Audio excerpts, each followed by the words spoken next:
One, I want to redo my step one video. Somehow the original one fucking disappeared, and I can't find it to post on my YouTube channel, and I can't find it on the Facebook page. It's there, I'm sure. I just can't fucking find it. So, step one, admitted we were powerless over alcohol and that our lives had become unmanageable. Who the fuck wants to admit that they're powerless over anything? It's human nature to not want to say, "Hey, I, can't control this, can't control that." Um, and a lot of us were the types that would stand around in a bar or at a party and say, "Hey, I'm not alcoholic because alcoholics go to meetings. I'm a drunk. I go to parties or bars." Um, I know I used to say that shit. I never would admit. And then towards the end, I knew I was an alcoholic, but I wouldn't admit it to myself. I would tell other people, "Yeah, I'm an alcoholic." Uh, and it wasn't until, I embarrassed my oldest daughter at her first job that I accepted it for myself.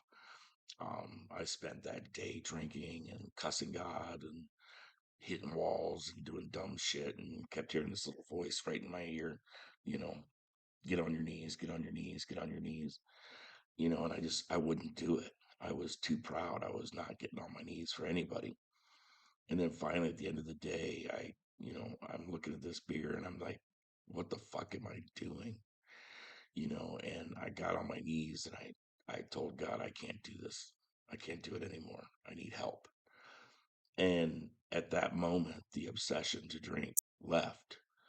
Um, Everything else that goes along with that didn't leave, but the obsession itself went away. And I quit cold turkey, which doctors were pretty pissed off about that after the fact because they said I should have detoxed. Um, I should have done it properly because I could have died. And I fought through it and being sick as a dog and everything else and came through the other side okay. For all intents and purposes, I came through okay. But it was at that point when I accepted I'm an alcoholic. I'm an addict. I can't have these things in my life. Um, it was then that I really looked around and realized my life was completely fucking unmanageable. Um, my daughter, when she turned 16, I'm teaching her to drive and I'm sitting in the passenger seat with beers, you know, because, why not? I've got a designated driver now. I didn't think about the repercussions or the bad example that I was setting for my child. I just thought it's normal. She's 16 now. She can drive. I can sit over here and drink. And that's just how it was for me. That's the way I looked at life. That's the way I looked at shit. Everybody drinks this way. Everybody thinks this way. And it's not true. Normal people don't do the dumb shit that I did. Normal people don't wake up on a Saturday morning at 9 o'clock and start drinking and go out with a chainsaw and cut wood. Normal people don't do that. I drank alcoholically, and for me, it was, I just thought I was justified because, if you went through what I went through and lived through what I lived through, you would drink too, you know? And that was the way that I looked at shit for so long was because, you know, I went through all this shit in life and I deserved to drink. You know, I was molested as a child, by somebody um, who doesn't matter. It wasn't my mom or dad. Um, but uh, there was a lot of abuse, mental and verbal, some physical that went on in my house. Um, excuse me. And those are all things that I used as an excuse to drink. You know, at one point, my son had cancer, and, you know, that was an excuse to drink because if your kid had cancer, you would drink. So I had all the excuses, all the reasons in the world I thought to drink. And then, when I finally admitted I was powerless, I realized those are all bad reasons to drink. My son had cancer. He needed me. He didn't need a drunk dad. He didn't need, somebody that was drinking all the time and partying and, you know, um, it's just, that first step is such a bitch for some of us, because like I said, who wants to admit they're powerless over something, especially a fucking drink? Come on. And it was the most important step for me because it was the first time I finally, admitted something to myself was wrong with me. Um, I can't drink like other people. I'm allergic to alcohol. I break out handcuffs and black eyes and broken noses and court cases. It's a fucked up allergy. But it is that I am allergic to it. I have a disease called addiction.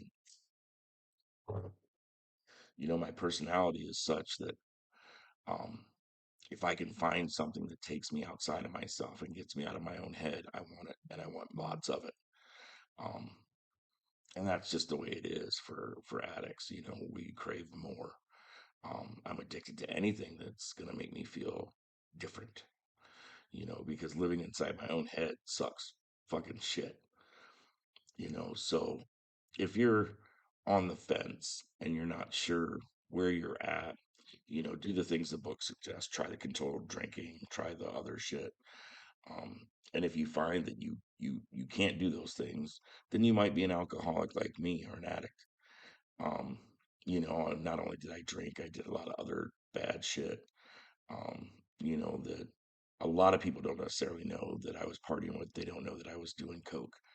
Um, then there's some that probably did know that I thought didn't know because I thought I was smarter than they are. Um, but yeah, if we were drinking, you brought something out, fuck yeah, I'll try that. With the exception of anything in a needle, I've taken pretty much everything else I could into my body. Uh, and I love it all.